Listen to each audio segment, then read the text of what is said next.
Assalamualaikum warahmatullahi wabarakatuh. Di sini saya akan mempresentasikan tugas kewirausahaan. Sebelumnya di sini saya ingin memperkenalkan diri. Nama saya Satriawan Bima Hidarto dari kelas ESC semester 5. Langsung saja ke pembahasannya. Nah, di sini saya menjadi reseller di KUK dengan profil usaha seperti ini, tanggal berdiri tanggal 20 Oktober 2020, alamat Jalan Suramanis, Gang 2 nomor 7, Perumnas 1, Manasjo, Kota Madiun. Jenis usaha perdagangan produk saya adalah ZIN KUK. Next. Nah, di sini adalah penjelasan yang materi yang akan saya jelaskan dari yang karakteristik produk sampai ke kesimpulan dan saran. Nah, yang pertama adalah karakteristik produk. Karakteristik atau ciri-ciri yang selanjutnya adalah tidak terjadi perubahan antara barang yang dibeli dan yang dijual.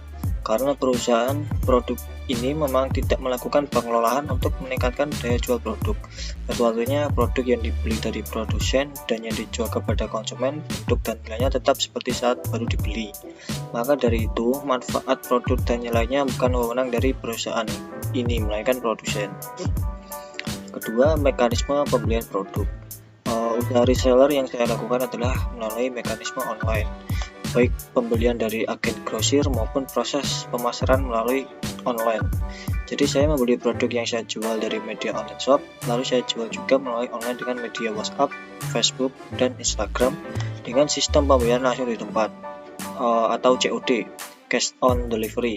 Begitu juga dengan pembelian produk, yaitu langsung konsumen membeli secara langsung serta membayar langsung. Jadi tidak ada pengiriman barang atau transfer uang, jadi langsung bayar di tempat dan membeli juga di tempat. Lalu strategi pemasaran produk. Semakin pesat pertumbuhan pengguna media sosial membuat salah satu strategi marketing ini dianggap yang paling efektif. Social media marketing merupakan kegiatan untuk memasarkan atau menawarkan produk, barang, atau jasa menggunakan media sosial. Saya dalam menawarkan produk ini melalui beragam platform media sosial seperti WhatsApp, Facebook, dan Instagram seperti yang saya sebutkan sebelumnya. Dalam sosial media, konten masih menjadi media pemasaran yang paling banyak memberikan keberhasilan. Dan ini adalah platform Facebook saya. Saya menjualnya di forum jual beli untuk Facebook. Lalu ke tahap selanjutnya adalah Instagram. Di sini saya menawarkan produk dengan membuat story di Instagram. Nah, lalu ke WhatsApp juga sama seperti Instagram, saya juga membuat story di WhatsApp. Nah, di sini adalah sistem di mana ketika saya mengambil barang di toko online, di toko Shopee. Di sini adalah suatu percakapan saya antara tempat grosirnya. Lalu yang ini ketika barang sudah datang di packing dengan plastik. Yang ketiga ini saya mempromosikan produk saya di media sosial WhatsApp.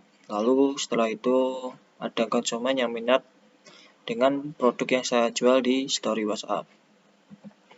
Nah, di sini adalah laporan keuangan dari pembelian produk dagang. Dulu belinya 20.000, dapat 10 biji. Lalu harga cincin KUK berdua adalah 2.000, berarti saya 20, beli 20.000 berisi 10 cincin. Lalu HPP saya jual 10.000, keuntungan dari penjualan per buah adalah 8.000. Nah, lalu hasil penjualan keseluruhan dari 10 cincin cuma laku 5, yaitu keuntungan 50.000. Lalu laba atau ruginya total modal awal dan pembelian barang dagang adalah 20.000 per cincin. Lalu total hasil keseluruhan penjual 50.000. Nah, jika dihitung dikurangi dengan modal dengan keuntungan itu menghasilkan 30.000 keuntungan bersih. Yang 20 itu untuk balik modal. Jadi dapat disimpulkan bahwa usaha mendapatkan laba atau keuntungan sebesar 30 setelah awal berdirinya usaha. Lalu untuk analisis SWOT-nya adalah kekuatan harga yang lebih murah dibanding reseller yang mematok harga 15.000 per cincin. Dengan harga 10.000, konsumen dapat mendapatkan manfaat yang baik bagi tubuh secara kesehatan melalui cincin KUK. Di sini KUK mempunyai banyak manfaat bagi tubuh ya, bagi sisi positif tubuh. Lalu dari kelemahan dari varian produk yang dijual masih kurang. Di sini yang dijual hanya cincin berwarna hitam, untuk varian warna coklat masih belum tersedia. Dikarenakan faktor modal yang sangat minim, ukuran dari cincin yang terkadang tidak sesuai dengan ukuran konsumen yang diinginkan, dikarenakan faktor modal yang sangat minim. Lalu ancaman dalam membangun usaha pasti ada yang namanya bersaing, termasuk usaha perdagangan ini. Dari pesaing lain mungkin mempunyai produk bervarian yang terkadang konsumen lebih memilih usaha yang mempunyai banyak varian. Keempat, kesempatan. Banyak pengikut di Instagram dan Facebook dan juga banyak nomor WhatsApp menjadi peluang untuk menjual usaha yang saya jual. Lalu kritik di sini saya ganti kesimpulan. Jadi kesimpulan dan saran. Yang pertama adalah kesimpulan. Dalam usaha reseller, cincin KK tidak terlalu membutuhkan budget yang tinggi karena harga grosir yang murah dan laba keuntungan yang lumayan. Jadi cocok para usahawan untuk memulai usaha kecil-kecilannya dengan budget yang tidak besar. Apalagi mayoritas mahasiswa IAIN Ponorogo banyak yang menggunakan cincin tersebut dan masih banyak yang mencari cincin KK untuk mereka beli untuk dipakai. Jadi dalam usaha reseller cincin KK tidak terlalu membutuhkan budget yang banyak karena dengan budget 20.000 dapat menghasilkan keuntungan yang lumayan. Lalu untuk saran, usaha ini dapat dimulai usaha sampingan atau sebagai usaha utama. Kita harus lebih berani dan kreatif dalam berwirausaha swasta. Usaha reseller ini termasuk usaha yang mudah, dalam arti mudah mencari toko grosir ataupun pembeli, karena harga yang murah kaya manfaat. Jika dari segi keuntungan, penjualan sudah habis, sebaiknya laba bersih digunakan untuk menambah varian produk, mengingat produk yang dijual masih minim. Di sini yang dimaksud reseller cincin KK dapat menjadikan usaha sampingan ataupun sebagai usaha utama. Jadi sebelum kita memulai bisnis, kita harus mempunyai jiwa yang berani dan memiliki kreatif yang tinggi dalam berwirausaha swasta. Lalu usaha reseller ini juga termasuk mudah karena kita gampang untuk mencari toko grosir di toko online. Dan juga kaya manfaat dari cincin tersebut. Nah, jika dari segi keuntungan penjualan sudah habis, baiknya laba bersih digunakan untuk menambah varian produk. Di sini keuntungan dari penjualan cincin KK sebaiknya tidak kita habiskan seluruhnya.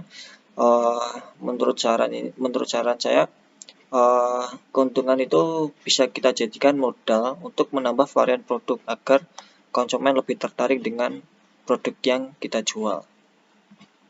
Nah, mungkin itu saja yang dapat saya sampaikan. Jika dalam presentasi ini ada salah kata atau kurang lebihnya, saya pribadi mohon maaf. Wallahul muwaffiq ila aqwamit thoriq. Wassalamualaikum warahmatullahi wabarakatuh.